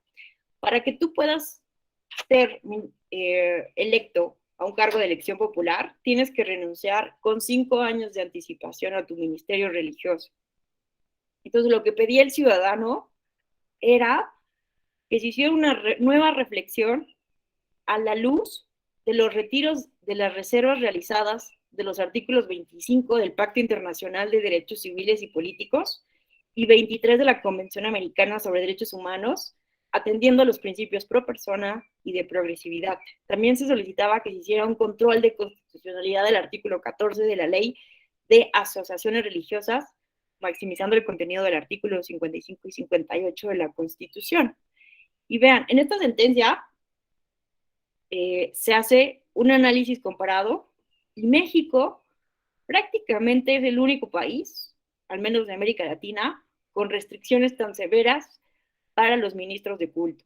Pero cuando uno analiza, y esto no lo digo yo, sino lo dicen historiadores, que incluso han estado con nosotros en la EGE en seminarios muy interesantes, cuando analizamos las razones históricas de por qué se hace esta restricción a los ministros de culto, lo que observamos es que esto lo realizaron, bueno, además de que, bueno, la Iglesia Católica pues era dueña de casi todo el país, para poder las leyes de reforma y la desamortización de los bienes en manos de la Iglesia, ejecutadas por Benito Juárez y Sebastián Lerdo de Tejada, fueron pues los primeros intentos exitosos de la limitación del excesivo poder que tenía la Iglesia, porque la Iglesia pues era dueña prácticamente de toda la Nueva España, y esto lo hicieron por cuestiones económicas y para reactivar el mercado de la propiedad en ese momento. Pero no es que Benito Juárez realmente estuviera en contra completamente de la religión, porque incluso Benito Juárez fue quien trajo a las órdenes protestantes, ¿no? En un momento dado. Entonces, se justificó a partir de hablar de la separación Iglesia-Estado y el principio de laicidad, la restricción a los derechos de los ministros de culto, porque estas restricciones eran para que no intentaran recuperar los ministros de culto la propiedad de las tierras que se les había quitado, ¿no? Como propietarios, porque eran propietarios de casi toda la Nueva España. Entonces, híjole, me parece que sí hay que revisar las razones históricas por las cuales se restringieron en un momento los derechos políticos de los ministros de culto, pero vean que en ningún país del mundo existen estas restricciones tan severas. En algunos países, me parece que es Honduras o Paraguay, no recuerdo muy bien, por aquí lo menciono, existen limitaciones, pero de menor tiempo para poder renunciar al ministerio y poder competir por un cargo de elección popular. Entonces, no sé, aquí pongo más argumentos, pero por ejemplo, también resulta revelador que importantes personajes liberales de la historia de nuestro país hayan sido ministros de culto, ¿no? Miguel Hidalgo, José María Morelos y Pavón, Mariano Matamoros, Fray Melchor de Talamantes, Fray Servando Teresa de Mier, José María Cos, José María Alcalá y Orozco, el padre Matías de Monteagudo, entre otros cientos más.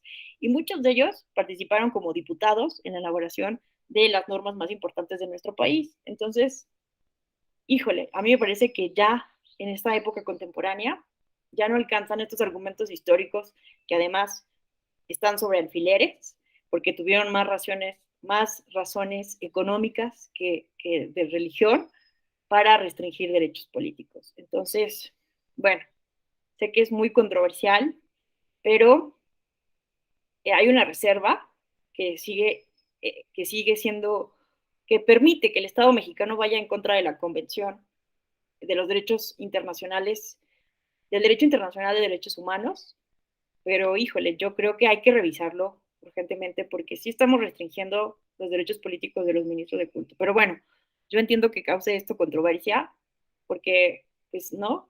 Podemos ver la cantidad de personas católicas que habemos en México y es muy complejo, ¿no? El tema de la influencia o no que puedan tener estos ministros de culto y cómo sería su activismo una vez que no, que se les quitara estas restricciones y si eso pudiera ser inequitativo para otras personas. Entonces, no sé, la verdad es que no es que yo quiera decir que hay que quitárselo ya, pero hay que discutirlo, hay que revisarlo. ¿Ustedes qué opinan? Tema complejo, ¿ah? Antonio, te escuchamos. Muy buenos días. Hola, buenos días. Estoy de acuerdo que debería de abrirse esta discusión. Si bien México es el único país que tiene este tipo de restricciones, también es el único país que, al menos que yo ubique, que tuvo una guerra religiosa hace aproximadamente un siglo, sí, ya tiene algún tiempo, pero es relativamente reciente. Y la historia en la relación con la Iglesia-Estado, pues ha ido evolucionando, ha ido cambiando. Se reconoció la autoridad del Vaticano hace 20 y tantos, 30 años. Esta reserva que tú comentas ya cambió porque originalmente prohibía la participación activa y pasiva en el voto de los miembros del clero.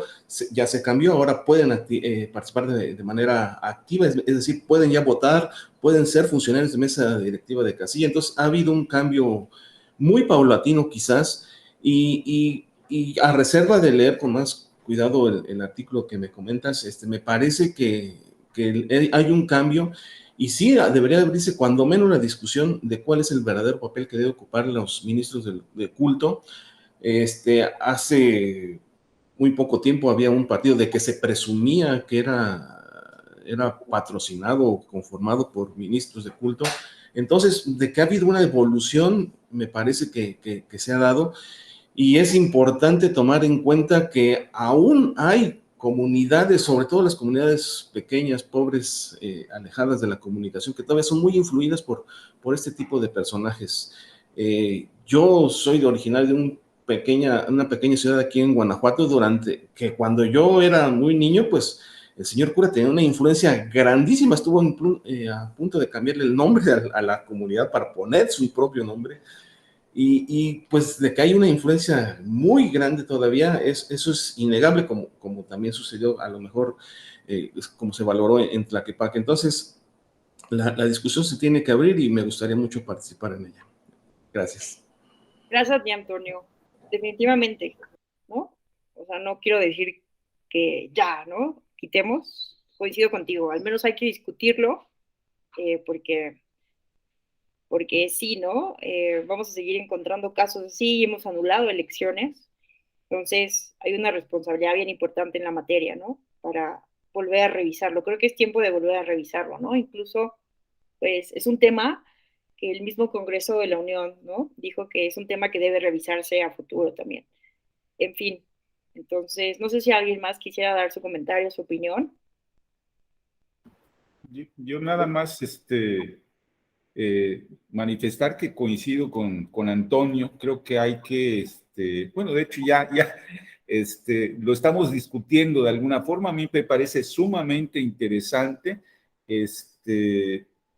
Creo como y otros temas, por ejemplo, le hace un momento respecto a regulación o sobreregulación o no de redes sociales, eso es otro de los grandes temas que habría que discutir.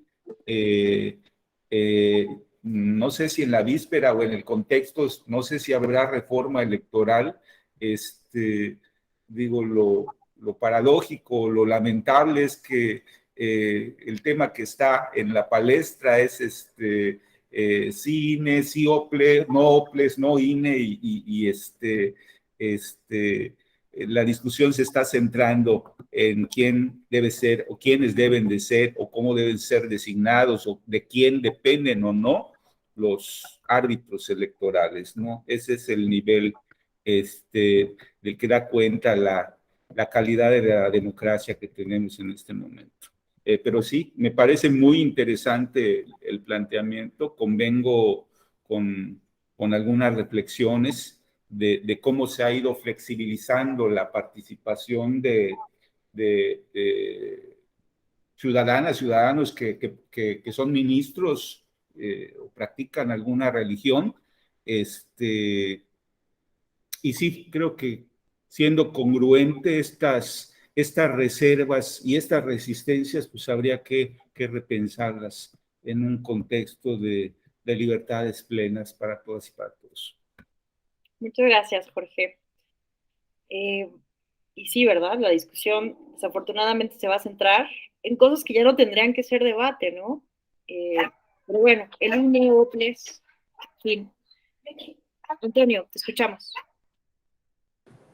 Gracias.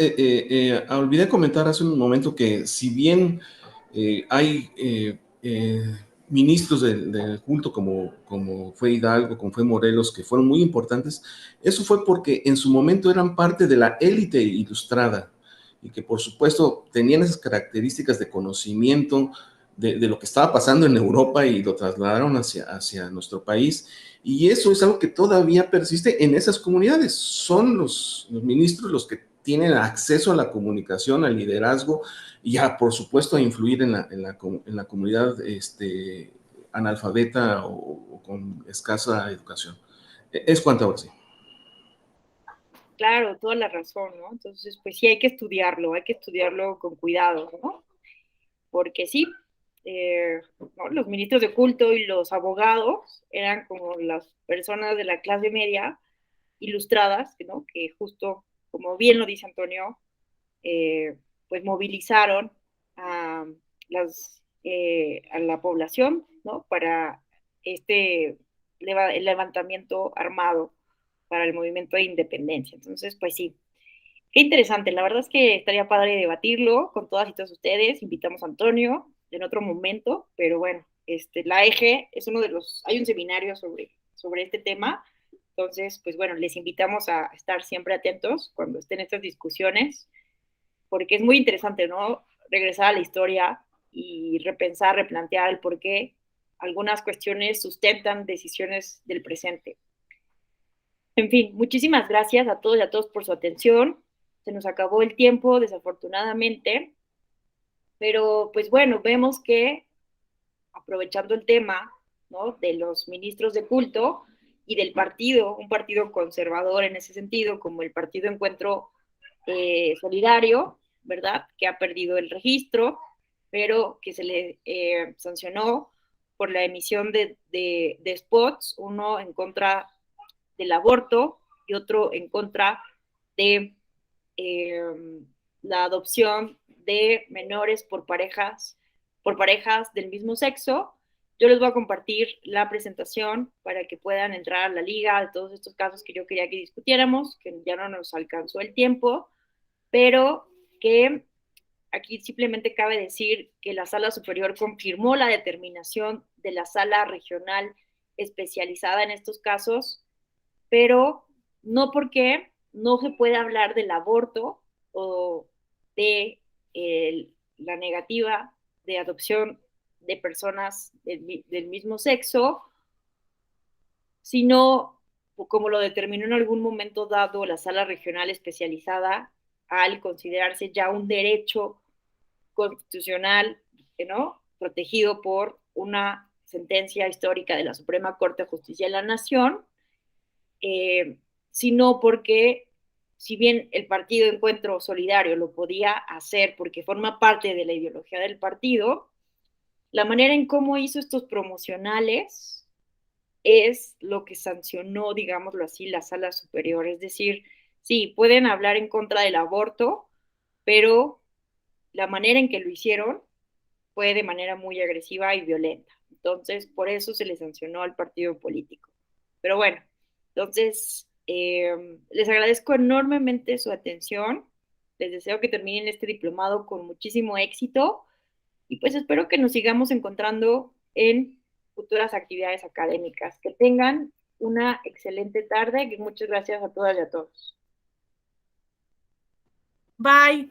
Gracias a todos. Gracias, Ale, a todas y a todos. Gracias, Perla. Buen día a todos.